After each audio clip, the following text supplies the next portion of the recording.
Assalamualaikum warahmatullahi wabarakatuh.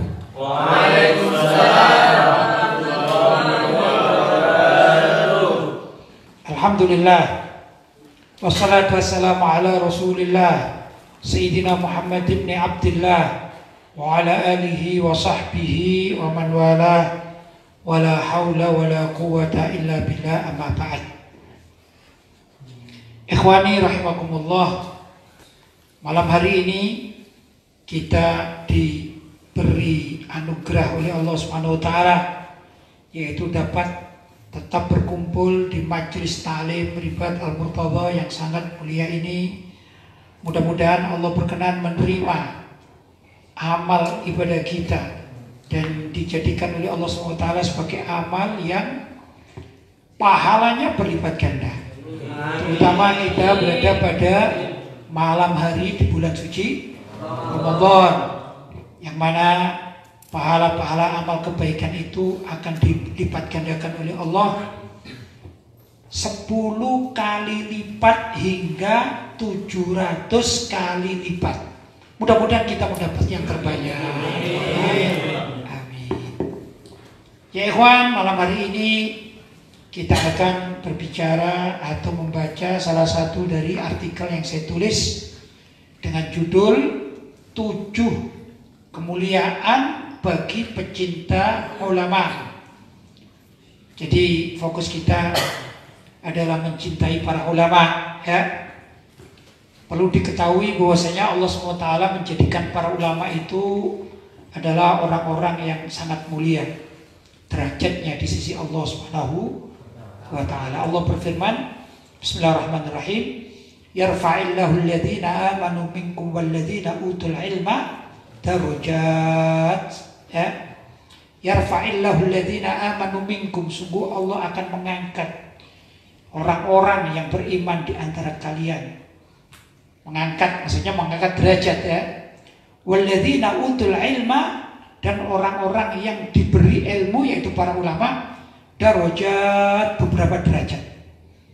Jadi kalau orang beriman biasa itu diberi derajat oleh Allah SWT. Misalnya orang beriman biasa umumnya, ya, orang beriman, orang Islam diberi 1 derajat, ya. Tapi kalau dia ini di samping dia beriman, dia alim, maka diberi kemuliaan darajat, beberapa derajat dibandingkan orang yang sekedar beriman kepada Allah SWT. Orang yang beriman itu saja sudah diberi derajat yang sangat tinggi dibandingkan orang-orang yang tidak beriman.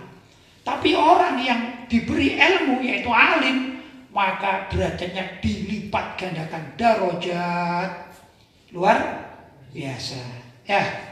Karena itu mudah-mudahan kita mencintai para ulama-ulama yang kita muliakan, yang mulai dari ulama-ulama salaf di kalangan para sahabat radhiyallahu ta'ala anhum. Kita mengenal misalnya Sayyidina Abdullah bin Abbas, itu ahli tafsir, ya. Dan Sayyidina Abu Hurairah, ini juga luar biasa, ahli al-hadits, ya, termasuk perawi hadis yang terbanyak, itu juga ulama-ulama, ya. Dan masih banyak ulama-ulama di kalangan para sahabat radhiyallahu ta'ala anhum. Kemudian juga para tabi'in, misalnya Imam Tawus itu adalah kubara dari kalangan tabi'in, yaitu pembesar-pembesar di kalangan para tabi'in, ya dah. Luar biasa, masih banyak, ya dah. Nah, kita pernah dengar juga Imam Az-Zuhri, kemudian di bawahnya itu kita mendengar yaitu imam-imam dari pencetus 4 mazhab, ini Imam Abu Hanifah, Imam Malik radhiyallahu ta'ala anhu, Imam Syafi'i, Imam Ahmad bin Hanbal. Kemudian di bawahnya lagi sekelas Imam Bukhari, itu ulama-ulama, Imam Muslim, Imam Ibnu Majah, ya, Imam Tirmidzi dan lain sebagainya. Terus rentet-rentetan ada Imam Ghazali, terus ada Imam Ibnu Hajar dan Imam Nawawi dan lain sebagainya, ya. Ini para ulama. Kemudian ulama-ulama mu'asirin, yaitu ulama-ulama yang sekarang ini ada antara lain itu guru saya Abu Yasin Muhammad bin Alawi Al-Maliki, ya, yang dikatakan oleh sebagian orang di saat beliau ini masih ada. Dulu saya pernah dengar beliau ini pada abad sekarang dikatakan ulama imam Ahlus Sunnah wal Jamaah, ya. luar biasa. Karena beliau banyak kitab-kitabnya yang ditulis. Nah, karya tulis kitab-kitab itu banyak sekali dan itu bermanfaat untuk dunia Islam. Maka beliau dikenal juga sebagai Imam Ahlus Sunnah wal Jamaah pada abad sekarang. Ini luar biasa. Dan masih banyak juga ulama-ulama yang ada sekeliling kita ya, yaitu ulama-ulama Ahlus Sunnah wal Jamaah di pesantren-pesantren yang berpegang teguh dengan, kalau di Indonesia mayoritasnya bermadzhab Syafi'i, kemudian madzhab di dalam berakidah ikut Imam Asy'ari dan Imam Maturidi, ya dah. Kemudian mereka juga mengikut madzhab tasawuf seperti pengikut madzhab Imam Junaid al-Baghdadi, ya dah, dan lain sebagainya. Apa itu? Yaitu ulama-ulama ahli tasawuf yang berbingkai syariat. Nah, ini kalau kita mencintai mereka ya, kalaupun namanya mujalasah, duduk dengan mereka. Kalau mereka sudah wafat, bagaimana kita? Ya duduk dengan murid-murid beliau. Tapi andai kata tidak, minimal kita membaca kitab-kitab mereka ini, itu sama dengan mujalasah. Itu mengambil manfaat dari ilmu-ilmu mereka. Itu yang dikatakan kita mencintai para ulama. Mudah-mudahan kita dicatat oleh Allah SWT sebagai pecinta-pecinta ulama. Allahumma amin. Silakan Ustaz dibaca Ustaz. Bismillahirrahmanirrahim. Alhamdulillahi rabbil alamin. Wassalatu wassalamu ala ashrafil anbiya'i wal mursalin Sayyidina Muhammadin wa ala alihi wa sahbihi ajma'in, amma ba'd. 7 kemuliaan bagi pecinta ulama, karya Kiai Haji Lutfi Basri. Al-Faqih Abu Laythi berkata, seorang yang duduk di sisi seorang yang berilmu, walaupun ia tidak dapat menghafalkan ilmunya sedikit pun, maka ia mendapatkan 7 kemuliaan. Ya, ada 7 kemuliaan. Orang hanya duduk saja dengan seorang ulama. Ulama di sini adalah ulama akhirat maksudnya ya. Ulama yang senantiasa berupaya mengajak orang untuk menuju akhirat.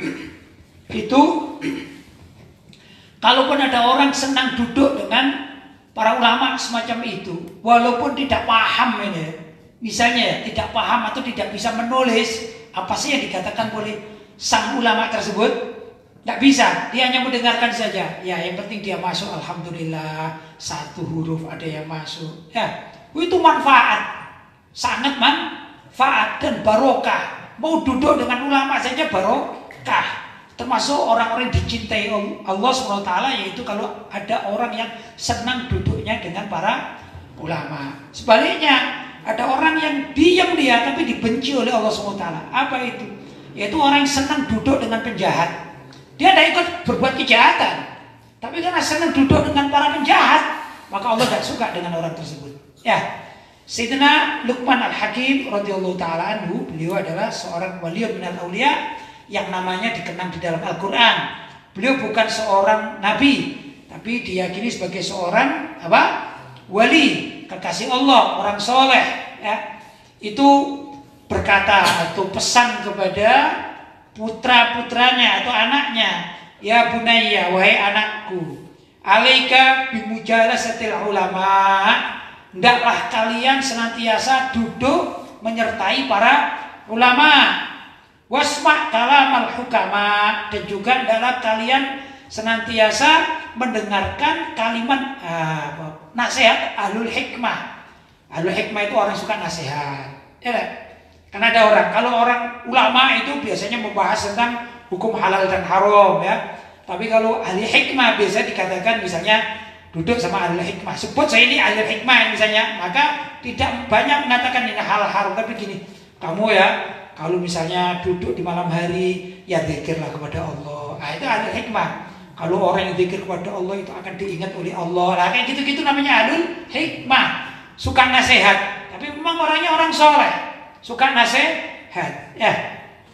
Fa innallah, karena Allah SWT yuhyil qalbal mayyita binuril hikmah. Karena Allah SWT itu akan menghidupkan hati yang mati itu binuril hikmah, dengan cahaya nasihat. Orang kalau sering dinasihati dan dia mau menerima nasihat tersebut, asalnya orang ini nawakal menjadi baik. Asalnya orang ini nggak punya adab bisa menjadi punya adab. Asalnya orang ini bodoh menjadi pintar dalam agama. Karena apa? seringnya mendengarkan nasihat-nasihat para ulama. Jelas ya? Kemudian kama yuhyil ardo al-mayyita biwabilil matar, seperti juga Allah akan menghidupkan tanah yang padas yang mati. Ya, tanah mati itu cara Allah SWT menghidupkannya apa? Biwabilil matar, dengan turunnya derasnya hujan. Maka kalau ada tanah yang dianggap mati, ya, atau tidak bisa menumbuhkan apa-apa, kalau kena hujan deras sekali saja, itu langsung rumputnya hijau, ya dah. Kalau yang semula ada pohon-pohon yang sudah menguning, sudah hampir mati, terkena apa air hujan, itu langsung menjadi hijau, bagus begitu ya. Inilah yang dimaksudkan bahwasanya orang yang senang mendengarkan nasihat para ulama dan ahli hukama, para hukama, maka hatinya lama-lama akan menjadi hidup begitu. Jelas ya? Silakan Ustaz, lanjut. Pertama, ia diberi keutamaan orang-orang yang mencari ilmu. Ya, pertama kalau dia duduk saja tidak mengerti loh ini ya. Kalau mengerti jauh lebih baik, apalagi mencatat, apalagi menghafalkan. Tapi duduk saja seperti kalian ini, ya, duduk di situ aja, ya, walaupun ngantuk-ngantuk gitu ya, namanya malam hari ya. Tapi ini dicatat sebagai thalibul ilm, pencari ilmu. Yang pencari ilmu itu mempunyai pahala yang besar. Padahal hanya duduk saja, ya. Karena itu kalau sudah duduk semacam demikian, ini sayang kalau duduk tidak mendengarkan, duduk sambil bergurau, duduk sambil asik sendiri, ya dah. Duduk sambil misalnya tangannya digini-ginikan, asik, enggak, rugi, ya.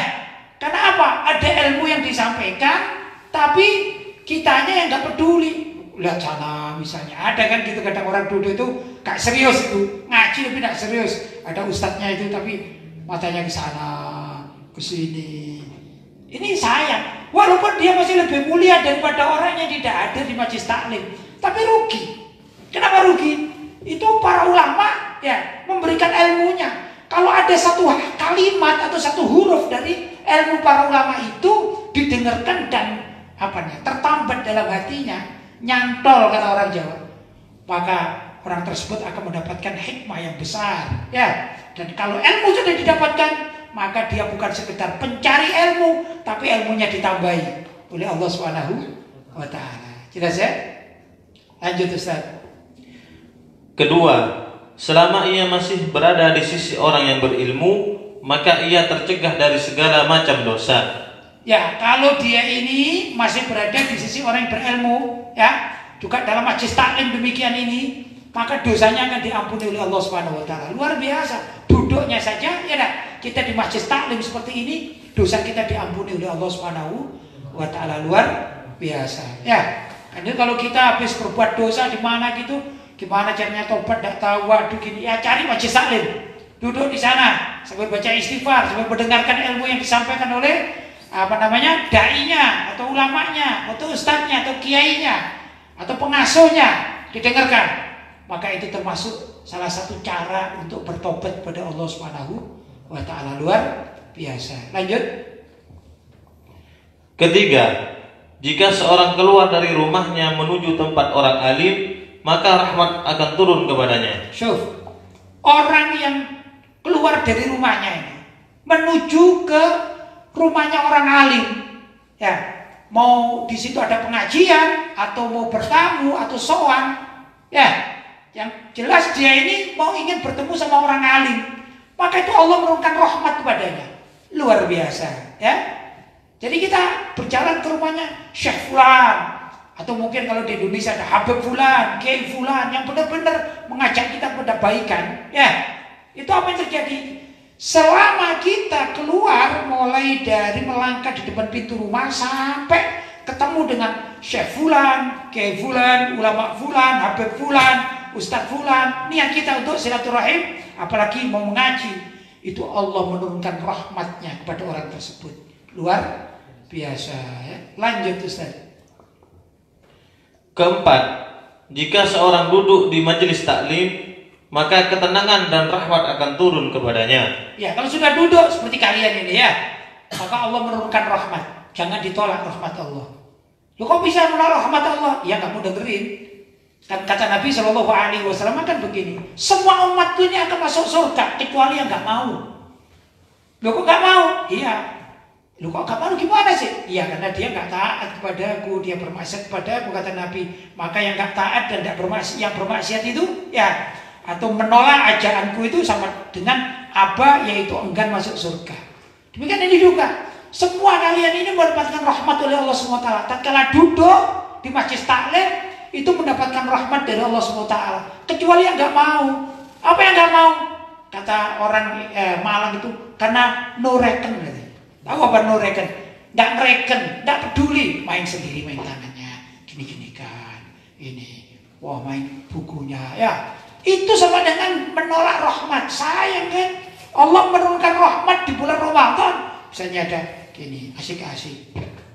Aduh, ya, gak peduli namanya. Sayang, ya. Rahmat Allah turun tapi ditolak sama orang tersebut. Sayang ya. Karena itu janganlah ya. Kita selagi kita berada di mana? Di Majelis Taklim, kita datang dengan khusyuk, kita peduli, kita mendengarkan apa yang disampaikan oleh pengasuhnya, ya dah, pimpinannya atau gurunya, begitu ya. Bisa ya? Ya, mudah-mudahan kalian semua mendapatkan rahmat dari Allah SWT. Amin ya rabbal alamin. Lanjut.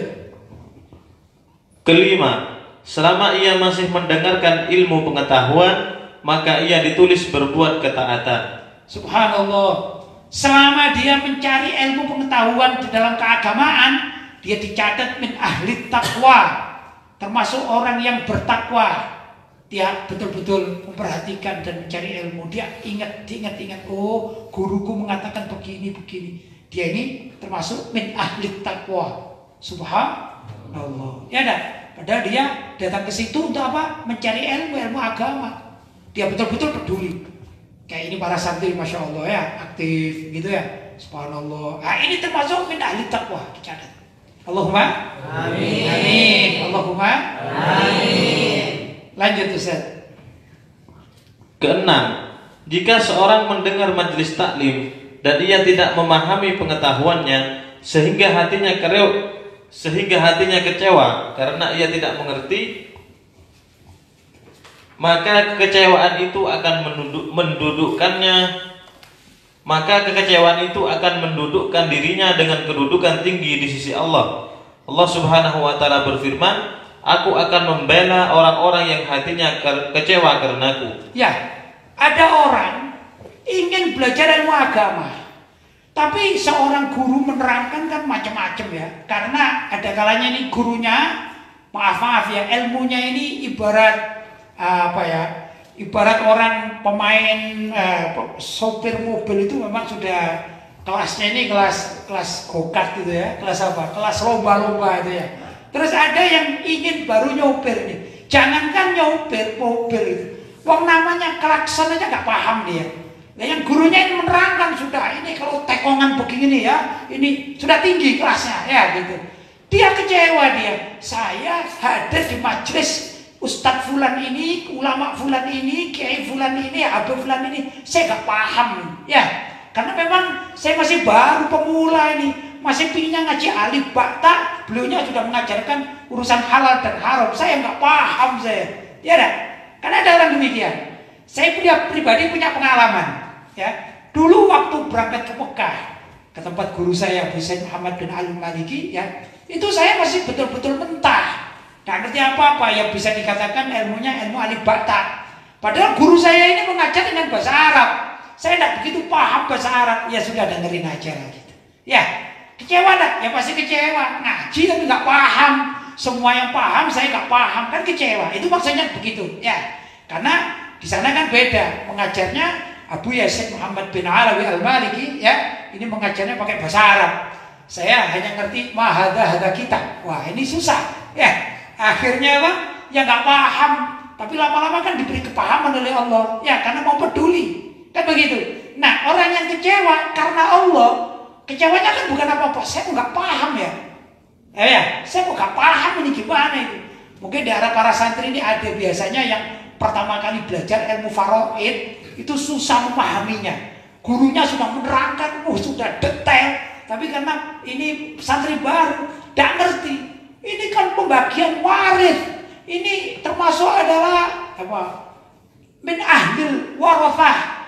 Waris itu apa? Warosah itu apa? Gak paham. Ya ada kan begitu di awal. Ini orang kecewa semacam itu besok akan dibela oleh Allah SWT.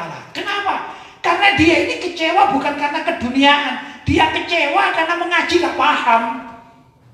Karena itu kalian kalau mengaji gak paham, gak usah marah-marah, gak usah motong gitu ya. Wah sudah saya mau mengaji gak paham. Padahal ini termasuk jaminan dari Allah. Allah yang akan menghibur orang yang kecewa karena Allah SWT. Yaitu belajar kepada seorang alim. Orang alimnya menerangkan karena orang yang lain, jamaah yang lain ini sudah pandai-pandai. Ya dah, mau ngajar alif bakta, kasihan yang lain-lain. Dia cuma mendengarkan saja mustame. Ya, itu kalau orang Malang dikatakan ini santri popok bawang. Ya, apa santri popok bawang itu? Dia diajak bicara nggak paham, dan memang bukan kelasnya, tapi itu pahalanya besar di sisi Allah Subhanahu wa Ta'ala, luar biasa. Silakan Ustaz. Ketujuh, seorang muslim akan memandang seorang alim dengan penghormatan dan merendahkan orang-orang fasik sehingga menolaknya kepada kefasikan karena hatinya condong kepada ilmu pengetahuan.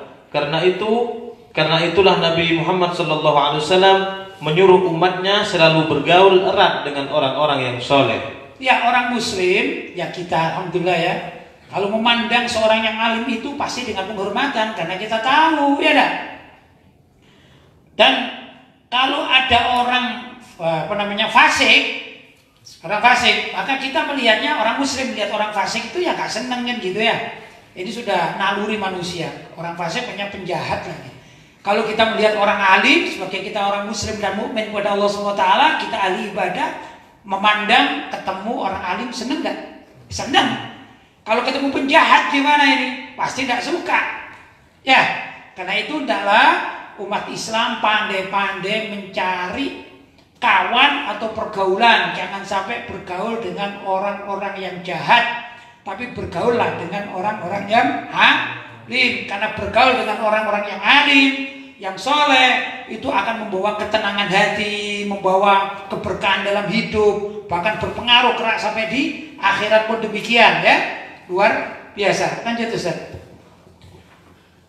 Betapa mulianya para pencari ilmu agama yang selalu mendambakan agar dirinya dapat memahami ajaran Islam dengan baik dan benar.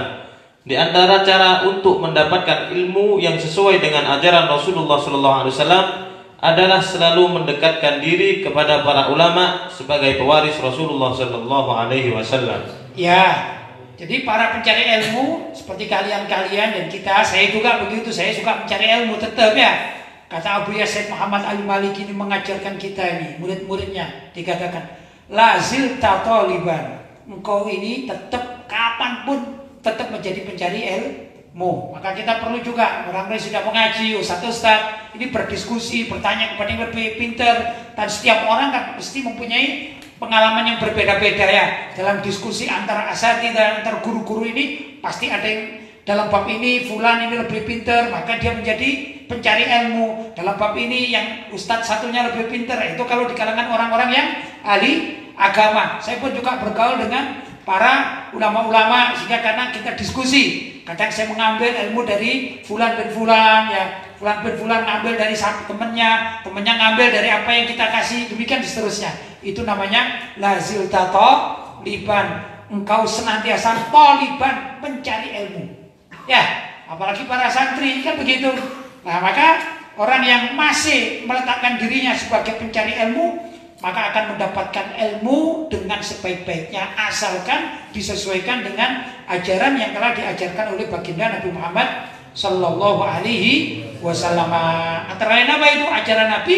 Yaitu kita perlu mencintai para ulama pewaris para nabi. Al ulama warasatul anbiya. Ya, para ulama yang benar-benar mengajarkan ilmu yang lurus, mengajak jalan yang lurus ya.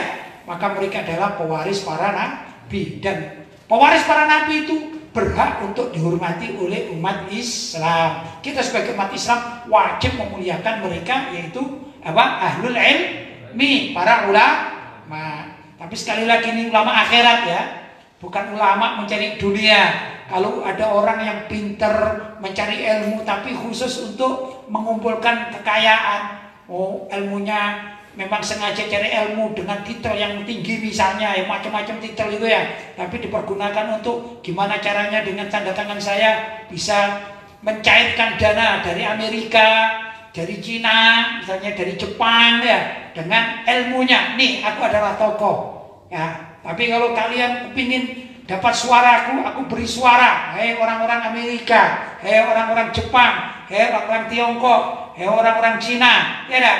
Kalau kalian ingin berkolaborasi denganku, aku kasih proposal. Ini namanya ulama dunia, ulama su ini ya. Bukan itu yang dimaksudkan. Tapi yang dimaksudkan adalah seorang yang selalu mengajarkan, ayo kita sholat, ayo kita puasa, ayo kita zakat, ayo kita haji, ayo kita mendekatkan diri kepada Allah, ayo kita, dan yang bagus-bagus semuanya ala siratal mustaqim, di atas jalan yang lurus. Itulah ulama-ulama yang patut untuk dihormati. Lanjut Ustaz. Sedangkan yang dimaksud dengan para ulama pewaris Rasulullah SAW itu menurut Syekh Imam Nawawi Al-Bantani adalah hamba Allah yang beriman. Hamba Allah yang beriman, terus menguasai ilmu syariah secara mendalam, menguasai ilmu syariah secara mendalam, terus dan memiliki pengabdian yang tinggi semata-mata karena mencari keridhaan Allah Subhanahu wa taala. Selalu mengabdi kepada masyarakat karena Allah Subhanahu wa taala ya. Terus bukan keridhaan manusia. Bukan cari pujian dari manusia, tapi mencari keridhaan dari Allah Subhanahu wa taala. Ini tiga hal. Apa tadi Ustaz? Syaratnya apa? Menguasai ilmu syariat dengan mendalam ya, dengan benar-benar menguasai ilmu syariat. Yang kedua, memiliki pengabdian yang tinggi semata-mata karena Allah. Terus mencari ridho Allah Subhanahu wa taala ya deh. Itu antara lain syarat-syarat bahwa seorang dikatakan dia itu warasatul anbiya. Lanjut Ustaz. Dengan ilmunya mereka mengembangkan dan menyebarkan agama yang hak, baik dalam masalah ibadah maupun muamalah. Ya, jadi ulama yang dimaksudkan adalah mengajarkan umat baik di dalam urusan ibadah atau muamalah. Apa muamalah itu? Muamalah itu adalah kehidupan sesama manusia yang mulai jual beli, pernikahan, ya, sewa menyewa. Juga ada jinayat di sana, yaitu terkait dengan pidana, ya. Muamalah tapi terkait dengan pidana, bagaimana orang berhutang harus nyaur, kalau tidak menyaur diapakan ya, orang mencuri dengan sekian batasnya potong tangan. Itu juga ulama-ulama yang benar mengajarkan seperti itu. Jelas? Lanjut Ustaz. Menurut beliau, beberapa ciri-ciri ulama pewaris Nabi antara lain: A. Memiliki keimanan yang kokoh, ketakwaan yang tinggi, berjiwa istiqomah dan konsisten terhadap kebenaran. Ya, jadi salah satu dari ulama akhirat maksudnya yang perlu dihormati itu pewaris para nabi adalah memiliki keimanan yang kokoh, ketakwaan yang tinggi, berjiwa istiqomah dan konsisten dalam kebenaran. Jadi tidak bengkok-bengkok kemana-mana gitu ya, lentur sana, lentur sini gitu ya. Misalnya dinego oleh orang kafir ini. Orang kafir mau berbuat kemungkaran, apa itu? Menyembah Tuhan-Tuhannya orang kafir. Ya, kalau ulama istiqomah tidak bakalan menerima. Oh, ini kemungkaran tidak bisa. Apa? Dia memiliki keimanan yang kokoh. Enggak, aku beriman kepada Allah, maka tidak boleh ada di tempatku ini orang berbuat musyrik, menyembah selain Allah. Tolak. Ya.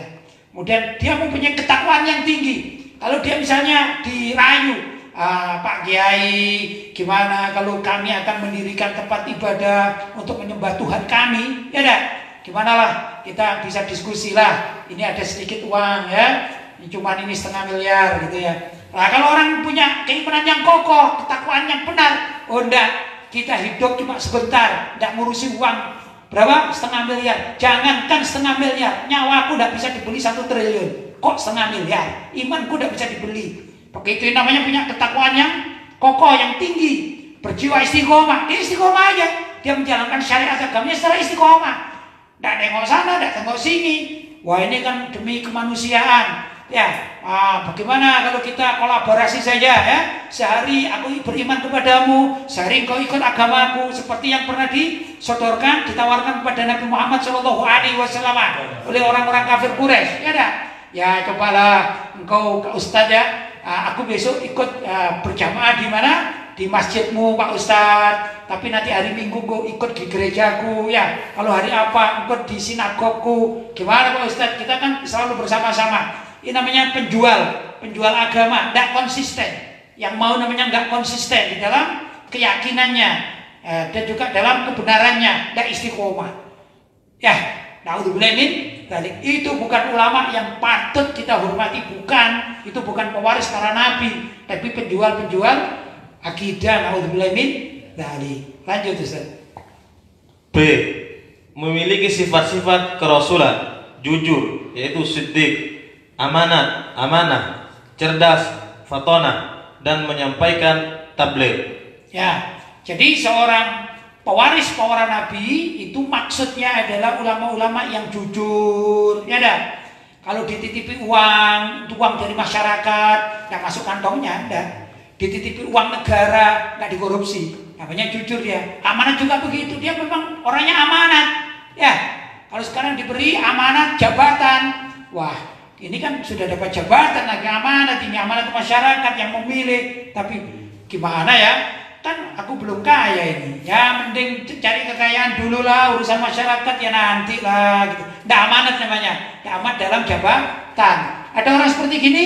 Ada lah di dunia ini pasti ada ya. Itu bukan warasatul anbiya, bukan pewaris para nabi. Walaupun dipanggil ulama dia oleh masyarakat awam, tapi indallah bukan. Ya. Kemudian dia cerdas, yaitu bisa berpikir sesuai dengan aturan syariat. Jelas ya? Dia tidak neko-neko, tapi betul-betul aturan syariat. Yang terakhir dia harus menyampaikan, yaitu tabligh, menyampaikan kebenaran. Qulil haq walau kana murra, kan begitu. Dia sampaikan saja. Tapi biasanya orang menyampaikan kebenaran itu banyak musuhnya biasanya. Maka ini kalian para santri yang kepingin jadi ulama-ulama warasatul anbiya harus mulai sekarang ini siap. Pasti aku punya musuh, pasti. Jangankan kalian, Nabi Muhammad aja punya musuh. Siapa musuhnya? Salah satunya Abu Lahab yang memusuhinya. Bukan Nabi Muhammad mencari musuh, tapi namanya di mana-mana orang yang berbuat baik itu akan dimusuhi. Ya, jangankan gitu, Nabi Adam itu, Nabi Adam sudah dimusuhi oleh siapa? Oleh iblis. Ya, Nabi Adam belum pernah menyakiti iblis, tapi sudah dimusuhi oleh iblis. Demikian dan seterusnya. Karena itu orang baik senantiasa akan mendapatkan musuh dari kalangan orang-orang jahat. Lanjut Ustaz. C. Faqih fiddin, sampai rasihun fil ilmi, yaitu mendalami agama hingga mendarah daging dalam pengamalannya. Ya, orang yang warasatul anbiya, yaitu gimana caranya orang itu mendalami ilmu agama dan berusaha untuk melaksanakannya sehingga dia mendarah daging, misalnya istiqomah. Ada orang yang ahli ilmu, ya paling tapi malas sholat. Nanti aja lah sholat. Oh ini bukan termasuk. Tapi begitu mendengarkan Allahu Akbar, ada nida, ini ada panggilan dari Allah SWT untuk menghadap Allah, ya maka dia akan sholat. Dia istiqomah begitu, dia tahu. Oh ini waktunya puasa, sudah dia puasa mempersiapkan apa yang harus dipersiapkan. Oh ini uang saya sekian bisa untuk haji, langsung dia siap-siap untuk berangkat haji. Demikian dan seterusnya. Itu namanya terpanggil oleh keilmuannya, ya jiwanya terpanggil oleh keilmuannya. Itulah yang dikatakan rasikhun fil ilm, ulama yang roseh, ulama yang benar-benar mendalami dalam keilmuannya. Lanjut. D. Mengenal situasi dan kondisi masyarakat. Iya, seorang alim itu harus mengenal kondisi masyarakat. Kalau sekarang aja sudah, sekarang ini musim corona ya. Orang yang alim itu harus tahu kalau berfatwa nggak boleh ngaco, nggak boleh asal-asalan, suka-suka, enggak. Maka misalnya sekarang ini musim ada namanya zona merah, ada namanya zona hijau. Harus tahu kondisi masyarakat. Oh, orang yang hidup di zona hijau maka kehidupannya normal. Masjid-masjid normal, sholat normal, sholat Jumat normal, semuanya normal karena berada di zona hijau. Dia paham. Sedangkan di zona merah yang sudah gawat, ada tetangganya sana sudah kena COVID, ya dah. sini ada berita, terus kemudian ada pengumuman dari pihak yang berwenang, dinas kesehatan. Oh, di daerah ini memang terjadi zona merah, maka dia mencarikan jalan keluar, bukan marah-marah dia. Ya, oh memang kalau menurut mazhab Syafi'i misalnya terpaksa di masa darurat itu andai kata masjidnya ditutup, dia tidak marah-marah. Dilihat dulu situasinya bagaimana lingkungan masjid atau lingkungan masyarakatnya. Kalau misalnya ada yang ke masjid, dia berani ke masjid, ya itu hak yang berani ke masjid. Tapi misalnya dia mengambil hadis Nabi Shallallahu Alaihi Wasallam ya. Kata Nabi Shallallahu Alaihi Wasallam, firra minal majdumi firaraka minal asad. Kamu larilah dari orang yang kena lepra yang menular itu seperti engkau lari dari kejaran harimau. Jadi kalau ada virus seperti gini ini yang kan nggak tahu kan yang membawa siapa gitu ya. Orang yang alim, rosifil ilm, ya dia akan tahu oh kita berada di zona merah, maka dia mencarikan solusi. Gimana orang-orang yang tidak berani keluar dari rumah, ya. Apalagi sudah ada kejadian-kejadian misalnya, dicarikan solusi. Oh ya, sholat itu boleh di rumah. Gimana Jumatannya? Ya kalau memang mampu mengadakan Jumatan dengan keluarganya, ya sholat Jumat di rumah. Misalnya mampu, dia khutbah bisa, begitu ya. Kebetulan anaknya itu 10 misalnya, laki-laki semua misalnya, ya bisa. Kan begitu kan? Terus bagaimana? Ya kalau dari jumlah tidak memenuhi syarat, nanti setelah sholat Jumat dia ada tuh sholat, yaitu sholat duhur. Itu ada dalam mazhab Syafi'i, memberikan solusi namanya. Ya dah, yang sholat di masjid memang dia berani. Oh, ada aturannya. Kalau menurut pemerintah kita ya itu paling tidak antara jamaah satu dengan yang lainnya berapa? 1 meter dengan menggunakan apa ini namanya cuci tangan, apa namanya istilahnya hand sanitizer dan lain sebagainya itu ya. Atau kadang-kadang yang dikerobongkan gitu ya. Nah itu begitu caranya. Ini namanya memberikan jalan keluar. Bukan asal marah-marah, enggak. Itu namanya ulama ar-rasifil ilmi yang punya dalil, punya dasar, punya wawasan tinggi dan lain sebagainya. Jelas ya? Lanjut Ustaz. Terakhir ya. Mengabdikan seluruh hidupnya untuk memperjuangkan dan menegakkan ajaran Allah Subhanahu wa taala. Ya, mengabdikan seluruh hidupnya untuk memperjuangkan dan menegakkan ajaran Allah. Maksudnya berdakwah fi sabilillah, melayani masyarakat yang memerlukan bimbingannya. Ya enggak? Karena ada begitu. Ada orang itu banyak ditanya, kadang-kadang tanya sana sini karena memang dianggap mengerti dan dia mau. Tapi kalau kadang-kadang ada orang yang mengerti ini, ibarat ditanya, misalnya Ustaz tadi saya tanya ya, Ustaz saya mau tanya Ustaz, 1 tambah 1 berapa Ustaz? Jawabannya berapa? 2 kan? Tapi ada orang yang malas ditanya, Ustaz 1 tambah 1 berapa Ustaz? Siapa yang tanya, nggak penting. Ini bukan sifat ulama, ini bukan. Paham ya? Ya kalau misalnya ada yang lupa lain, ya lupa itu lain ya. Misalnya dulu ada orang bertanya ini siapa ya dulu, mau tak jawab ini sama dia tanya lain. Tapi kalau setiap pertanyaan, alah gak penting, paling anak miskin yang tanya. Nah ini bukan sifat ulama. Jadi ulama itu harus memahami gitu hidupnya untuk keagamaan semuanya, yaitu berdakwah fi sabilillah. Jelas ya? Mudah-mudahan apa yang saya sampaikan kita baca tadi sudah selesai kita ya. Ada manfaatnya. Kita lanjutkan sesi tanya jawab. Mungkin sudah ada yang masuk. Silakan Ustaz. Alhamdulillah, Kiai, ini sudah ada beberapa pertanyaan yang masuk pada malam hari ini. Baik. Pertanyaan yang pertama dari hamba Allah dari Sulawesi. Mau tanya Kiai, bagaimana hukum membaca Al-Quran dari HP? Soalnya ada yang berspekulasi bahwa boleh, ada juga yang tidak. Mohon bantuannya, syukran. Baik, ini memang apa ya, masalah al-asriyah ya. Al-masalatul asriyah itu zaman dahulu tidak ada.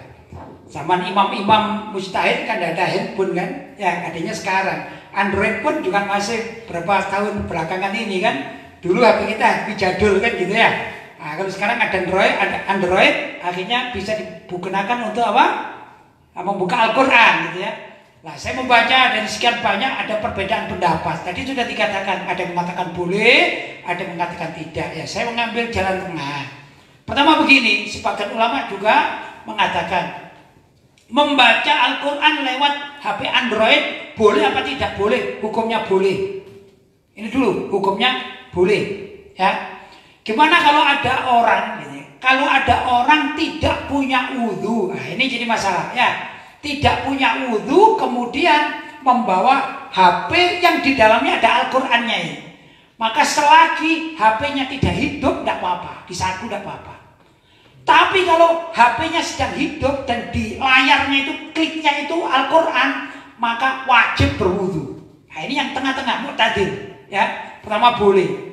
Gimana andai kata sudah, misalnya gini, pinjam Ustaz HP-nya Ustaz. Nah, misalnya gini ya, ini kan misalnya ada Al-Qur'annya ini ya.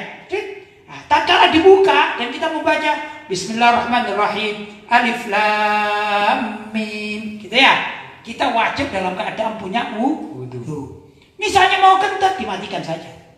Kalau sudah dimatikan namanya bukan mushaf. Jadi itu di dalam Istiadat para ulama salaf dikatakan, andai kata kita menulis ayat Al-Quran di tembok, kita niati sebagai ayat Al-Quran, maka pegang temboknya ini wajibnya wudhu. Tapi kalau diniati sebagai lukisan, ya apa namanya, tazyin, itu enggak. Jadi tergantung. Maka demikian juga tatkala kita membuka handphone, kita niati baca Al-Quran, berarti niat bawa mushaf, maka wajib punya wudhu. Itu ketentuannya begitu ya. Jadi ada kalanya boleh, yaitu tatkala dia punya wudhu dan dibuka dan jihaznya tadi, layarnya itu ada tertera Al-Qurannya, dia boleh membaca Al-Quran dan seperti membaca mushaf pahalanya. Tapi tatkala dimatikan, ya selesai, jadi barang biasa. Begitu Ustaz ya. Jadi jawabannya gimana? Boleh ya. Tatkala kita membacanya, kita harus menghormati hak-hak mushaf. La yamassuhu illal mutahharun, ya, tidak boleh menyentuhnya kecuali orang-orang yang dalam keadaan suci punya wudhu, yaitu tatkala hidup HP-nya dan ada tulisannya. Andai kata sudah pindah aplikasi lain, sudah bukan mushaf lagi. Jelas ya? Begitu menurut sebagian kajian para ulama al-asliyun ya, yang sekarang ini. Lanjut Ustaz. Pertanyaan berikutnya Kiai dari hamba Allah dari Kalimantan.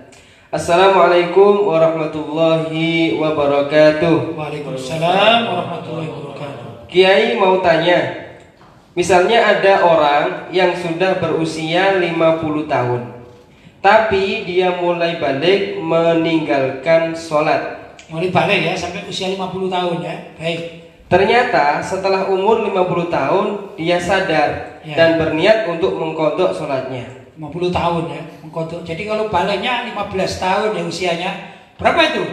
50 dikurangi 15 berapa? 35 tahun tak sholat. Baik.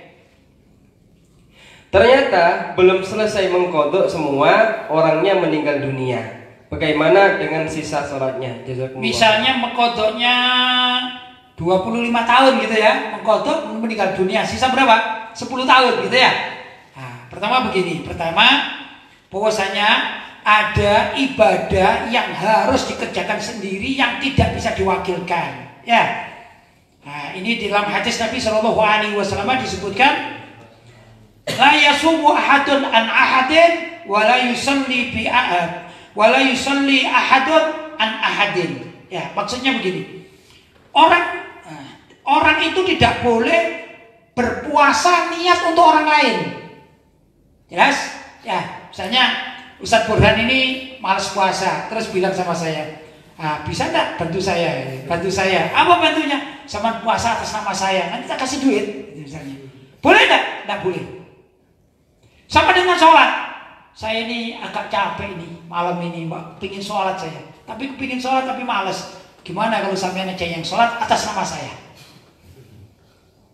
Gimana? Enggak boleh. Ini kaidah ya, ada. Tapi haji untuk orang yang mati boleh. Jadi ada beberapa kriteria yang boleh, ada yang tidak boleh. Adapun sholat termasuk yang tidak boleh. Ini yang penting. Puasa termasuk yang tidak boleh. Sudah ya?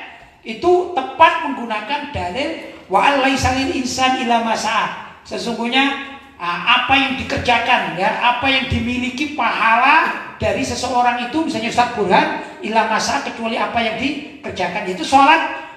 Yang tadi itu sholatnya cuma 25 tahun, yang dapat 25 tahun dia cuman. Yang 10 tahun udah dapat pahala dia.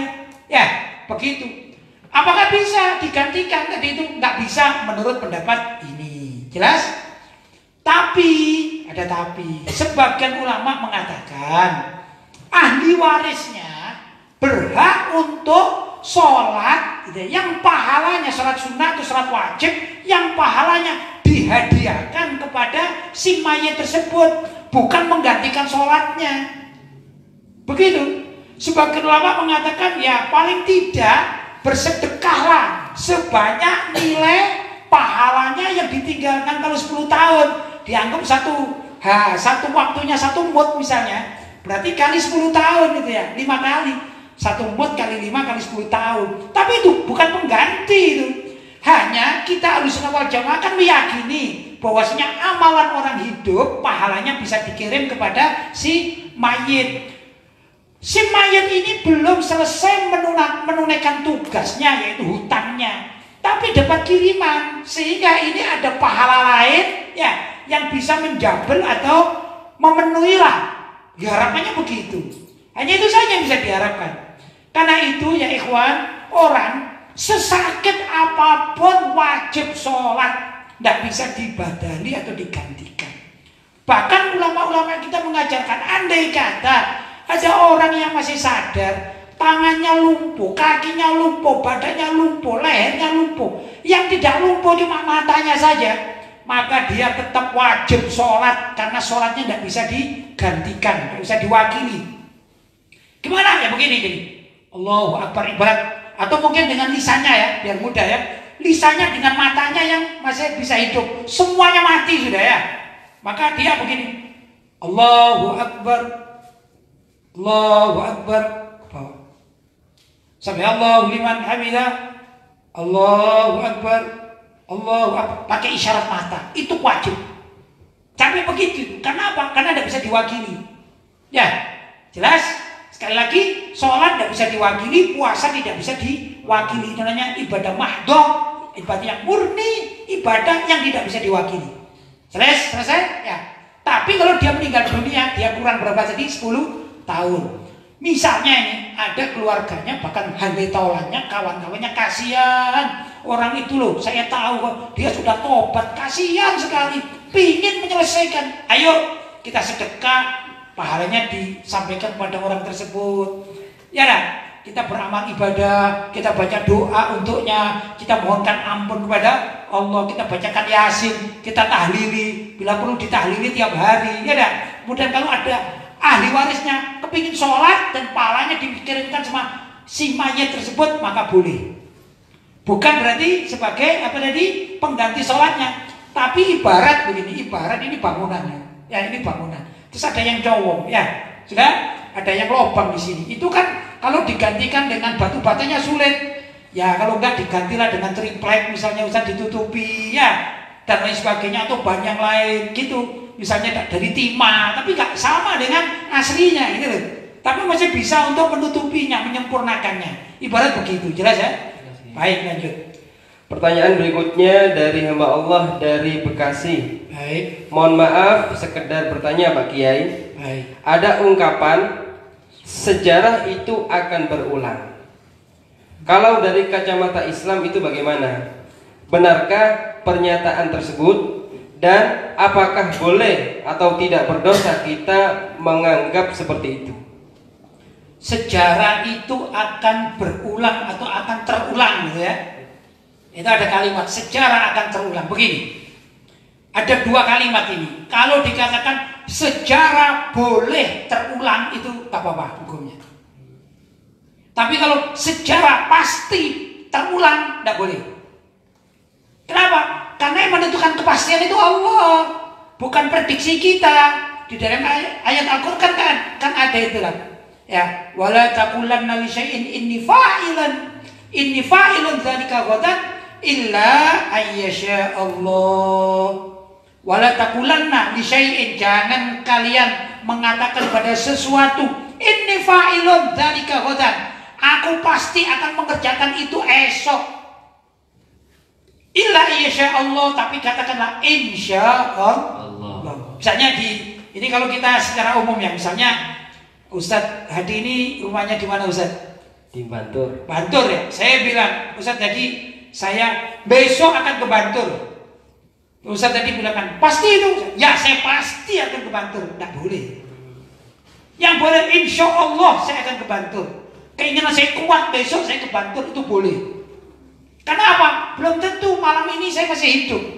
Kalau Allah murka, karena saya memastikan misalnya pasti, nggak ada mungkin lagi pasti saya besok ke Bantul.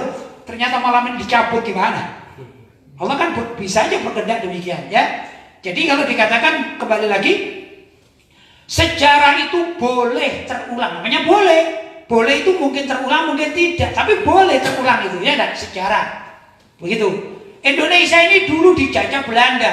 Apakah mungkin Indonesia suatu saat dijajah oleh bangsa asing? Boleh terulang. Mungkin terulang, maksudnya boleh itu boleh saja terulang. Kalau orang Indonesia tak peduli terhadap negaranya, maka ada orang-orang asing pada masuk semuanya, dari mana-mana masuk, dari Cina masuk, dari Tiongkok masuk, dari Wuhan masuk. Sama aja ya, Cina itu ya. Ya, akhirnya diam saja.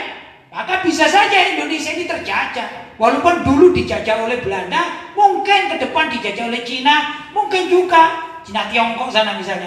Kalau kita tidak peduli, itu boleh terulang tapi apakah pasti? Belum tentu. Apakah Cina yang masuk ini pasti menjajah Indonesia? Belum tentu. Kita ini banyak ulama-ulama yang bisa berdoa, dan sebagian ulama-ulama ini doanya diterima oleh Allah SWT. Begitu misalnya ada 1 juta, 2 juta, 3 juta, 10 juta orang masuk Indonesia dari orang-orang asing, kemudian ada wali berdoa kepada Allah, ya Allah, bunuh itu semuanya calon penjajah Indonesia. Esok hari subhanallah semuanya ini terkena corona, mati semuanya. Kan bisa saja. Allahumma amin. Amin. Allahumma amin. Jadi orang asing mau menjajah Indonesia, mudah-mudahan mereka yang terkena corona dan mati. Allahumma amin. Ya dah. Kan bisa itu terjadi, karena itu nggak boleh kita katakan pasti akan terulang, dah. Tapi boleh terulang. Sejarah boleh terulang, bukan pasti terulang, ya. Mudah-mudahan sejarah Indonesia dari yang dijajah oleh Belanda dulu tidak terulang lagi. Allahumma amin. Lanjut Ustaz. Pertanyaan berikutnya Kiai dari hamba Allah dari Banten. Baik. Assalamualaikum warahmatullahi wabarakatuh. Waalaikumsalam warahmatullahi wabarakatuh. Afwan Kiai, izin bertanya mengenai hadis tentang tanda-tanda kiamat. Baik. Apakah Ramadan tahun ini sudah pasti terjadi kiamat seperti prediksi dari beberapa orang? Itu pertanyaannya. Pasti kiamat. Jadi sudah katakan jangan bilang pasti, ya dah. Yang tahu hanya Allah Subhanahu wa Ta'ala, ya dah. Itu pertama. Saya katakan kalau melihat hadis-hadis Nabi Shallallahu Alaihi Wasallam ya, dan banyak tanda-tanda yang akan terjadi di akhir zaman itu pasti akan terjadi kelak, gitu ya. Misalnya dukhon, dukhon kemarin? Kabut pekat selama 40 hari itu pasti akan terjadi kelak. Pasti akan terjadi kelak tadi. Ya. Ada lagi Ya'juj dan Ma'juj misalnya. Itu pasti akan keluar, tapi bukan sekarang, kelak. Pastinya pasti. Karena janji Allah Subhanahu wa Ta'ala. Ya dah. Apalagi ada Dajjal, kapan muncul? Pasti akan muncul. Kapan? Kelak. Ya kelak masih ada. Ya. Terus bagaimana dengan sekarang? Ya kalau saya membaca hadis-hadis yang lain, selagi masih ada orang azan, ada orang mengaji, kita aja masih senang mengaji. Ya dah. Mengaji Al-Quran, mengaji kitab. Ini lagi bulan Ramadan ini, ya kayaknya jauh lah dari kiamat.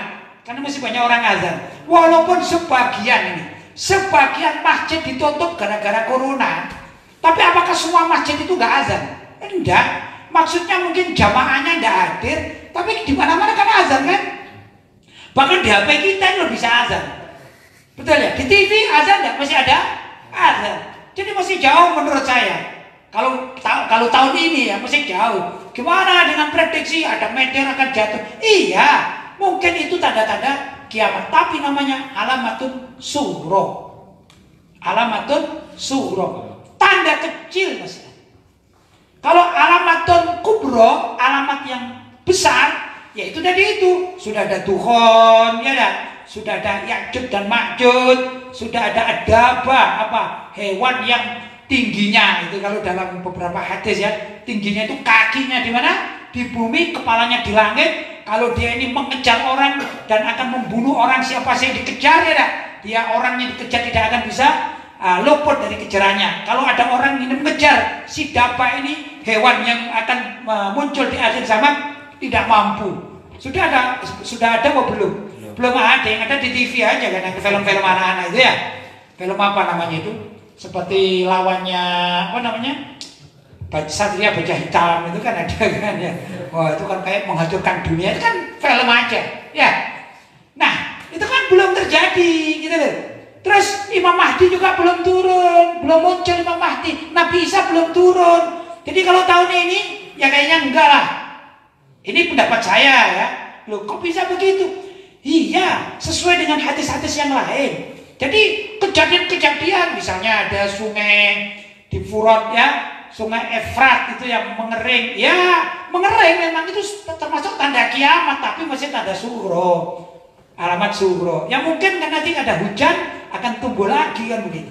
Juga nanti ada api yang mengeliling atau menggiring masyarakat atau umat itu yang keluar dari Yaman juga belum ada. Alhamdulillah ulama-ulama Yaman masih datang ke Indonesia. Ya dah, apinya masih belum datang. Api yang hari kiamat itu api sebagai tanda hari kiamat belum juga muncul. Masih banyak kan ulama-ulama kita datang dari Yaman. Ya, jadi masih jauh lah. Saya kiaskan begini ya. Saya kiaskan begini. Orang tidur itu dikatakan sebagai mati sementara. Ya dah, orang tidur itu diibaratkan sebagai mati sementara. Gimana kalau ada orang ini senang tidur saja gitu? Berarti ini sudah alamat mati. Kan? Ya, katanya Mbak Surip itu ya. Lagunya Mbak Surip gimana? Bangun tidur, tidur lagi. Bangun lagi, tidur lagi. Bangun lagi, tidur lagi. Bangun, tidur lagi. Kan gitu ya. Ini apa tandanya? Ini tandanya di lockdown. Tandanya apa? Di lockdown, diisolasi di rumah ya, musim corona ya. Makanya gemuk-gemuk. Nah, gini, kalau orang itu cuma hidupnya makan, tidur bangun, ini pertanda cepat mati ini. Tapi dikatakan cepat mati itu namanya alamatun sughra. Apa alamat sughra? Alamat kecil masih ya. Dikatakan cepat mati dibandingkan orang yang giat, mungkin matinya 5 tahun akan datang masih kan. Tapi kan kamu itu tidur saja, ya.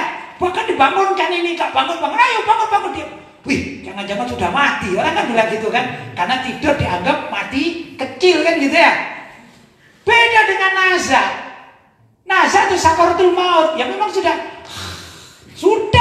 orang tahu semua, ini sudah dingin semua, dia sakit, sudah lama, sudah jalan sini. Ini dingin semuanya. Apa namanya? Dokter pun mengatakan sudah diginikan, waduh nadinya sudah apa? Sudah tidak bergerak ini. Ya nadinya tidak bergerak, jantungnya sudah mulai sedikit. Dia sudah. Ini namanya alamat kubro mau mati ini. Ini mungkin hanya nunggu hari, 1 hari, 2 hari, mungkin jam juga, mungkin semenit sudah kiamat, sudah mati ini. Ya, jadi alamat mati itu ada 2, yang satu alamat apa? Sughra, mati ini ya, sakit-sakitan, tidur terus ya, bangun-bangun, ini alamat kecil ya. Tapi alamat besarnya yaitu sudah apa? Nyawa di tenggorokan ini ya, nyawanya sudah tenggorokan. Di sini sudah apa? Mati semuanya, sudah dingin semua. Ini namanya alamat kubro. Alamat kubro itu saya ibaratkan besok alamat kubro yaitu munculnya Imam Mahdi, turunnya Nabi Isa, munculnya Dajjal dan lain sebagainya. Jadi kalau Ramadan ini kayaknya masih jauh, Ustaz. Ini ibarat orang masih tidur ini, Ustaz. Ya, belum nazar, belum sakaratul maut, tapi masih tidur. Cuma tidurnya ini dinikmati sama orang-orang. Ya, dekat kiamat masih menikmati tidur. Nah, ini yang repot nih. Jelas Ustaz ya? Lanjut. Pertanyaan berikutnya dari hamba Allah dari Tangerang. Baik. Assalamualaikum warahmatullahi wabarakatuh. Waalaikumsalam warahmatullahi wabarakatuh. Semoga inayah dan kelembutannya selalu tercurah kepada kiai, keluarga, serta para santrinya. Kami ingin bertanya tentang Maulid Nabi Shallallahu Alaihi Wasallam. Bagi kalangan yang menolak perayaan Maulid Nabi Shallallahu Alaihi Wasallam, mereka berpendapat bahwa hal tersebut dalam rangka ta'abud atau ibadah kepada Allah Subhanahu Wa Taala. Pendapat mereka ya pendapat aja loh. Lanjut.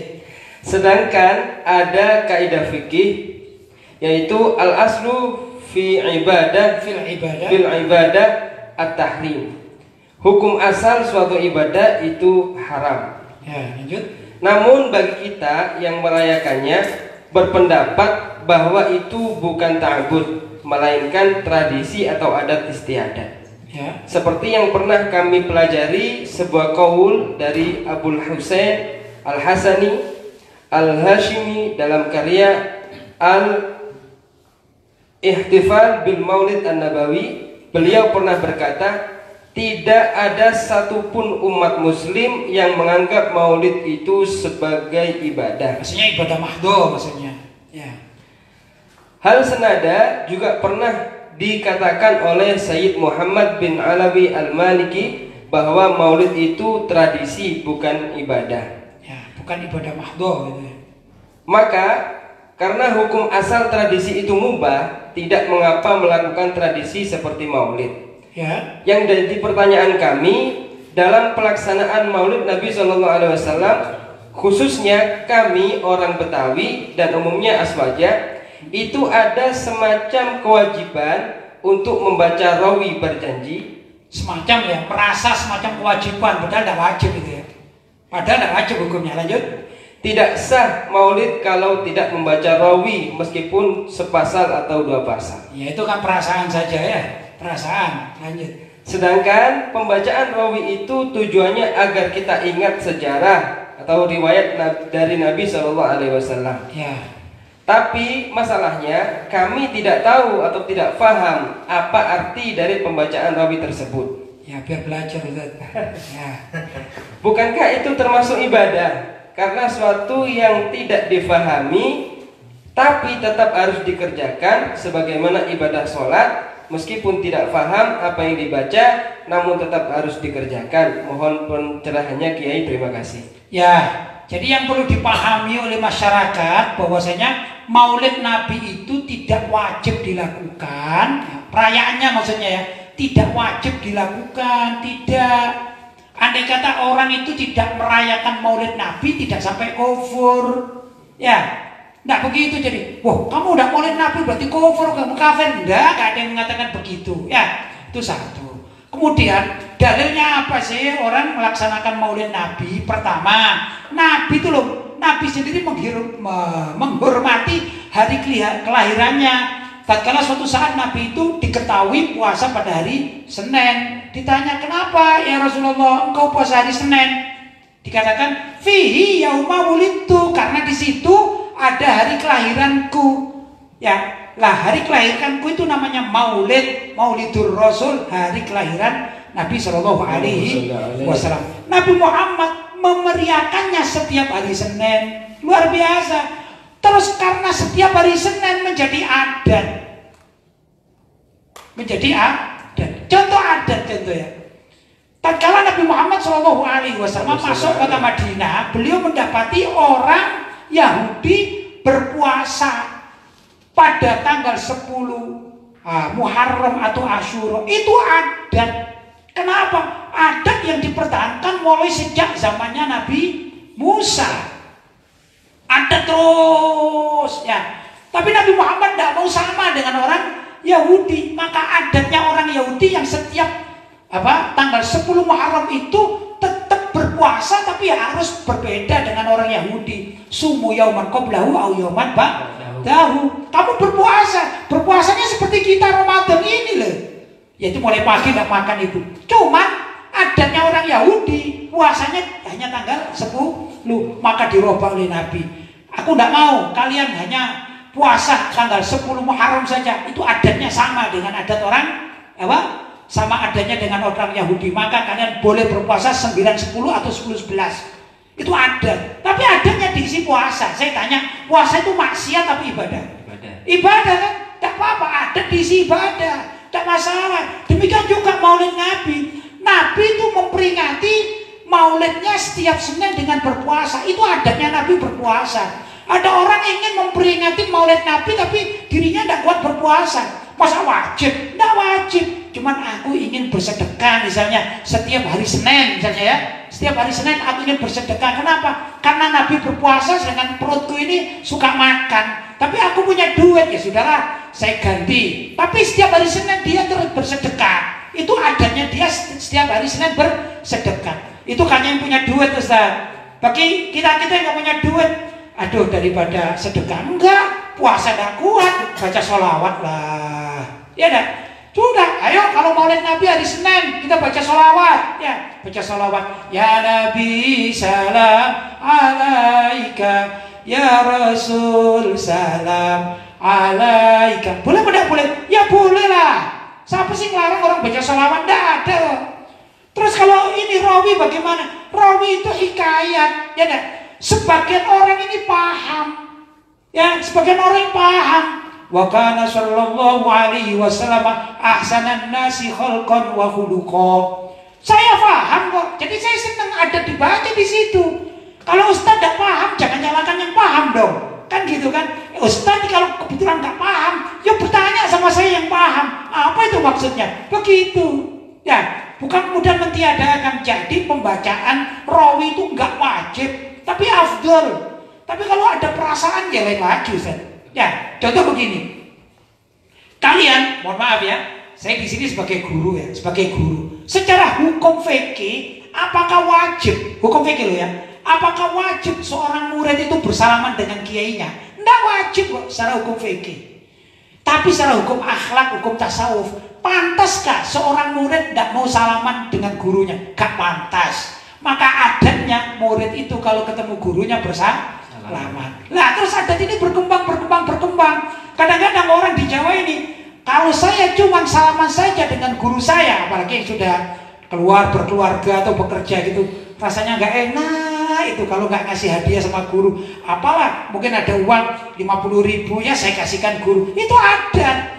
Tapi ini nilai sedekah loh ini, sedekah dan berpahala. Di samping salaman dengan gurunya, si murid tersebut ya memberi hadiah. Ini adat, tapi dapat pahala enggak? Dapat. Sama dengan tadi. Kita ini maulid Nabi itu kan namanya saja maulid Nabi. Ya, seperti tahlil. Tahlil itu istilah Indonesia. Apa tahlil itu? Tahlil ya baca Yasin. Loh kok sama? Ya sama. Itu seperti mudik dan pulang kampung gitu.